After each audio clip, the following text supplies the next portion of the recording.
Hey guys, it's Claude, and today we are opening up a brand new deck. It's going to be for Vault Boy 81, so wish him good luck. And I just want to say something as we're getting this open. I started listening to the audiobook Hitchhiker's Guide to the Galaxy, and that is the funniest book I have ever heard. Not that I've listened to many audiobooks, but that is just really hilarious. So if you guys haven't checked it out, you need to listen to that thing or read it. Logos is the first house. Second house is Shadows, and the third house is Sanctum. Toe Mill, I guess. Temple Justice. Whoa, and check out the head on this thing. Yellow Archon, always harder to read. Not quite like a skull, but something crazy going on there. Got a sword over here. Pretty cool looking Archon, actually. I like that quite a bit. Got the lightning up top. Very nice. Let's see what this thing has. One thing I want to say about this, it seems like in Keyforge, boxes can sometimes have a trend. So I'm hoping, based upon the first couple decks we've opened, the trend for this box is not low creature decks. Although I guess if we get enough amber and some amber control and board wipes, that isn't too much of a problem. Either way, it'll be interesting to see what we get in this thing. Okay. Starting off with Shadows, it's Pincerator, it's an artifact, amber whenever you play it. At the end of your turn, deal 1 damage to each flank creature, that's a fun card. Imperial Trader, amber whenever you play it with a damage pip. Look at your opponent's hand, you may choose and purge a Sanctum card from it. Just realized we have Sanctum in here, so as long as we have our armor creatures on the outside, that's pretty sweet. Almost becomes a one-sided card for us. Spike Trap, it's an artifact, amber whenever you play it. Omni, destroy it. If you do, deal 3 damage to each flank creature. Perplexing Sophistry, amber whenever you play it. If you have more amber than your opponent, they discard a random card from their hand and you draw a card. That is an awesome card. Old Bruno, 3 power elusive, play, capture 3 amber. This deck is looking strong right at the gates. Lights Out, amber whenever you play it. Return 2 enemy creatures to their owner's hands. Tempting Offer, amber whenever you play it. Enhanced a capture pip. Return an enemy creature to its owner's hand. If you do, your opponent gains an amber. Seeker Needle, it's an artifact. Action, deal 1 damage to a creature. If this damage destroys that creature, gain an amber. Opportunist, it's an upgrade. Amber whenever you play it, this creature gains elusive, and this creature captures 1 amber from its opponent. Nexus, 3 power elusive, reap, use an enemy artifact as if it were yours. Mug, amber whenever you play it, move 1 amber from a creature to your pool, deal 2 damage to that creature. Gamgee, 2 power elusive, reap, if your opponent has more amber than you, you get to steal an amber. Now we're on to Sanctum, it's Techno Knight, 5 power 2 armor. Reap, discard a card from your hand, if you do, draw a card.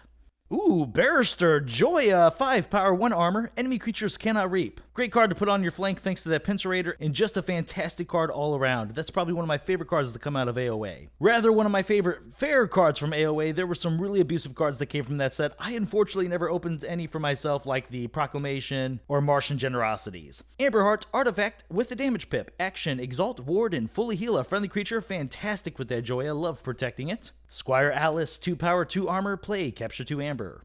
Smite, ready and fight with a friendly creature, deal 2 damage to the attacked creature's neighbors. Lieutenant Gorvanal, 4 power 1 armor, after you fight with the creature, Lieutenant Gorvanal captures an amber. This deck is looking really strong. Gizelhart's Zealot with the capture pip, 4 power, enters play ready and enraged.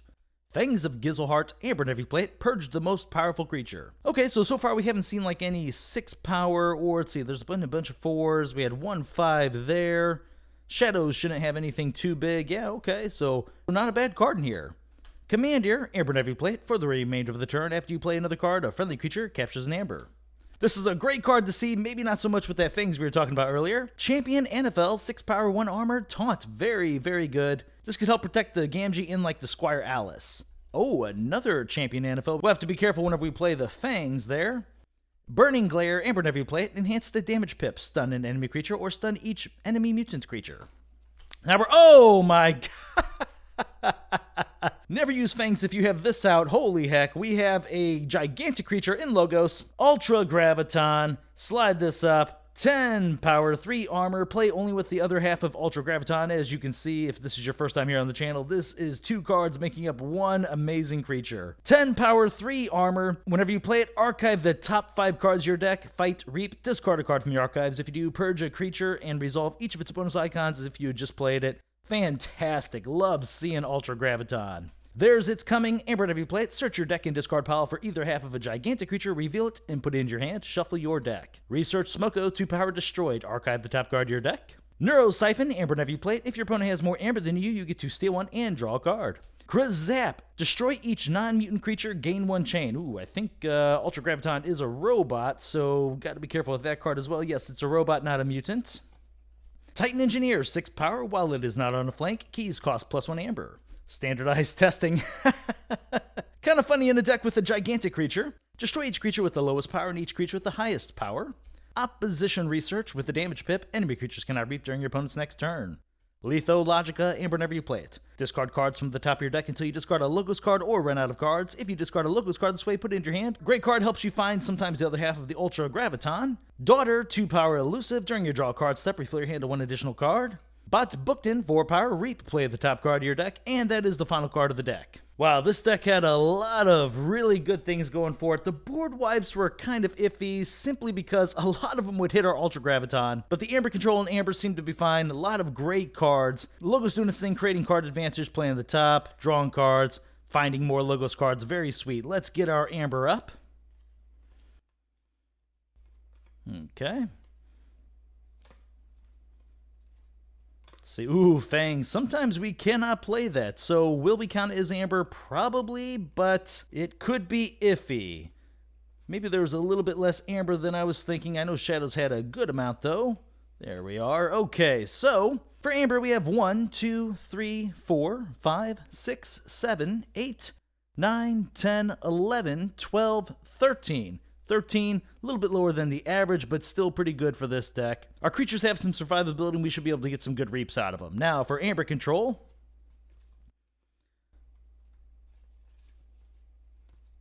Okay, Opportunist, Mug. One note earlier when I was counting Amber, I said we may not play the Fangs, well, I only counted Mug as 1. That's why I essentially count each one as 1, because there's a good chance Mug gets you 2 Amber as well. Okay, Commanders, very nice. Burning Glare could slow down some other decks. May not count it, though. Opposition Research. Titan Engineer is fantastic. Let's see. There we go. Gizzleheart with a Capture Pip.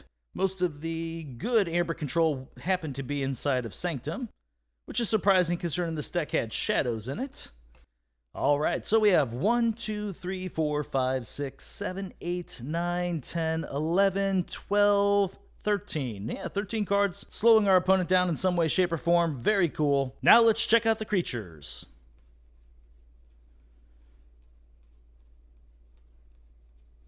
Got like a jet or something flying overhead, so that'll be interesting to see if that gets picked up by my brand new audio. And it's still there, so yeah, I'm gonna hope you guys can't hear it. Last time whenever it rained really hard, interestingly enough, this mic and new setup did not pick it up at all. I was very shocked because it was right overhead. Okay, so looking at the creatures, 1. This is 5, 6, 10, 15. Okay, 15. Wow, this box does not like its creatures so far. Very wild. But yeah, this deck does have some good stuff going for it. First thing I want to pull up is the card advantage cards. We could even throw something like Nexus into this category. Being able to use one of your opponent's artifacts typically gives you at least a half a card worth of value. Well, then also, since it does exhaust your opponent's artifact, as long as they have an action one, they are unable to use it. So that is basically a full card's worth of value there. Techno Knight being able to reap does some good stuff. Ultra Graviton's adding quite a bit. Daughter, the booked in, all that. Let's see, so obviously a good portion of this is going to be in Logos because we didn't have any draw pips in this deck, but we will make sure we're not missing anything. There we go, Sophistry. Lights Out is more of a tempo card, slows them down. Could technically pull that and Tempting Offer up, but we won't. Fangs we can't count. Here we go, It's Coming helps move through your deck. Same with Logica. Alright, so we had 1, 2, 3, 4, 5, 6, 7... and then plus 5, because that takes 5 off the top. That's 12, 13, kind of 14 cards creating some sort of card advantage. Very, very nice. This is very cool looking. I expect us to have some pretty big turns with this deck. Very, very nice. One thing I want to point out about this deck, I feel like a lot of these houses have some great synergy with one another. Each house really helps provide what maybe another house is lacking. So for example, these 2 taunts here with the champion NFLs are pretty huge because we had like Old Bruno here and like Opportunist where we can capture Amber onto our creatures, and we definitely want to try and protect that Amber. So that's pretty nice when they get to come together like that. Same with like the Bot Bookton and the Daughter. You want these on the table as long as possible, and those champion NFLs are really going to help it. I'd highly suggest if you had a big Sanctum creature turn where you actually just leave the champion Anafel on the side, leave an open spot on the flank, so that if you happen to draw into those Bot Booktons or Daughters, you can potentially keep them around for more turns, creating a huge amount of advantage. This deck has a lot of great things going for it. It has increased key cost right here with the Titan Engineer, multiple ways to take your opponent off several types of Amber, like the Lieutenant Gorvanal, the Alice. Those are usually good for taking away 2. Gamgee takes away 1. Opposition Research can prevent them from getting a lot of Amber. Burning Glare can prevent multiple houses of theirs from being able to get Amber for several turns. Commander is also a high Amber capture card. Yeah, this is overall really, really nice. There's just a lot going for it. Has a lot of answers to many different things. The Amber Heart is going to be clutching here. The Pincerator combined with your armor will reduce its effect against you. There's just a lot of just really cool little things that these things are working together towards. Ultra Graviton, if you get cards in there you don't really care too much about, purging your opponent's creatures is incredible, but worst case scenario, you're able to get the 5 additional cards for just some bigger turns. Old Bruno was a 3 capture card. Yeah, this is great. I feel like this deck has a lot of everything. It's slowing down your opponent. It's got the card advantage. Its board actually isn't bad for only being 15 creatures, thanks to the sheer size of them. There's just a few cards that are a little bit iffy in here, like the Krizap, the Standardized Testing, and then the Fangs of Gizelheart. A little bit weaker overall, but still not too bad. Oh, actually, one other thing. I do enjoy me a Smite with Ultra Graviton. Being able to swing in with a 10 power creature, get the effect, and doing the 2 damage splash can sometimes just wipe out your opponent's board. That's pretty nice. If your opponent had another gigantic creature, you can even prevent that damage by using the Amber Heart first on the Ultra Graviton. There isn't too much to say as far as like huge combos with this deck, but it does have a lot of these small things that are truly fantastic. I am a big fan of this deck, Vaultboy81, and I hope you like it as well. Alright guys, well thank you very much for watching my videos, and I'll see you next time.